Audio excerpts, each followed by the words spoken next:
Hello friends, ఇప్పుడు నేను ఒక ఫ్రాక్షన్ షార్ట్కట్ చెప్తున్నాను చూడండి. ఒక క్వశ్చన్ ఇచ్చి అందులో largest value and smallest fraction అని అడిగినప్పుడు మనం ఎలా చేయాలో చూద్దాం. క్వశ్చన్ చూడండి, which are the following fraction is the largest అని క్వశ్చన్ అడిగాడు. మనకు కొన్ని ఆప్షన్స్ ఇచ్చాడు. ఇలా ఇచ్చినప్పుడు చాలామంది ఏం చేస్తారంటే ఆప్షన్స్ నుండి క్రాస్ మల్టిప్లికేషన్ చేస్తారు.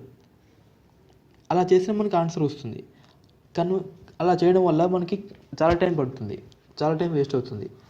అలా కాకుండా ఇంకొందరు ఎలా చేస్తారంటే ఈ ఇచ్చిన ఫ్రాక్షన్స్ని డెసిమల్కి కన్వర్ట్ చేసుకొని చేస్తారు. అలా కూడా చేసుకోవచ్చు, దానివల్ల కూడా ఎంతో కొంత టైం వేస్ట్ అవుతుంది. అలా కాకుండా నేను ఒక షార్ట్కట్ చెప్తాను చూడండి. హోప్ ఇట్ విల్ చూడండి.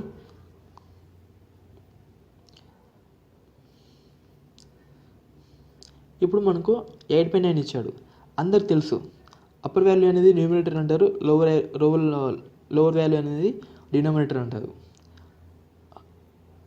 న్యూమినేటర్కి డినామినేటర్కి మధ్యలో డిఫరెంట్ ఎంత ఉంది అది తెలుసుకోవాలి మనం ముందుగా. 8/9 ఫస్ట్ ఏ ఆప్షన్ ఏం తీసుకోండి. 8/9 వీటికి డిఫరెంట్ ఎంత ఉంది? 1 ఉంది. ఇవి వచ్చిన 1తో 8ని డివైడ్ చేయండి. 8/1 ఇది ఈక్వల్ టు మనకు 8 వచ్చింది. సో దీన్ని పక్కన పెట్టండి.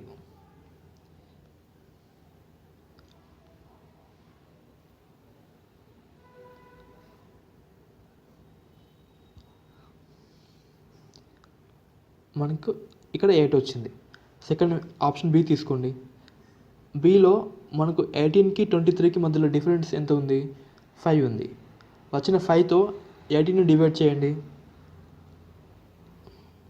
18/5 ఇక్కడ మనకి ఎంత వచ్చింది? 5 3s 5 6 అంటే ఆప్షన్ బికి 3.6 వచ్చింది. 3.6. సో అది పక్కన పెట్టండి. నెక్స్ట్ ఆప్షన్ సి తీసుకోండి. 16/21 డిఫరెంట్ ఎంత ఉంది? 5 ఉంది. వచ్చిన 5తో 16 డివైడ్ చేయండి. 16/5 మనకు ఆన్సర్ ఎంత వచ్చింది? 3.2 అంతే కదండి.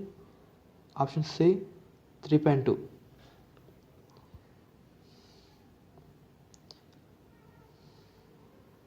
నెక్స్ట్ ఆప్షన్ డి తీసుకోండి. డి తీసుకుంటే 14కి 17కి డిఫరెంట్ ఎంత ఉంది? 3 ఉంది. వచ్చిన 3తో 14ని డివైడ్ చేయండి. 14/3 ఎంత వచ్చింది మనకి? 12 రిమైండర్ 2 ఉంది. 18 4.6 డి అనేది 4.6 వచ్చింది. ఇప్పుడు ఇందులో మనకు హైయెస్ట్ వాల్యూ ఏది ఉంది? 4.6 అంటే 14/17 14/17 greater than next highest value ఏముంది? సారీ ఇందులో హైయెస్ట్ వాల్యూ ఏది ఉంది? 8 ఉంది. అంటే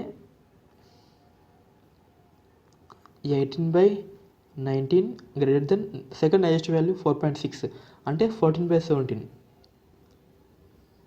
థర్డ్ హైయెస్ట్ వాల్యూ ఏది ఉంది? 3.6 అంటే 18/23. ఫోర్త్ హైయెస్ట్ వాల్యూ ఏది ఉంది? 16/21 3.2 అంటే 16/21. సో ఇలా మనం చేసుకున్నాం అనుకోండి, ఈజీ అయిపోతుంది. మీకు ఫస్ట్ కొత్తగా అనిపించవచ్చు, కానీ మీకు చేస్తూ ఉంటే ఈజీ అయిపోతుంది. ఈ మెథడ్ మీకు ఒకసారి ట్రై చేయండి, మీకే అర్థమవుతుంది. Thank you for watching.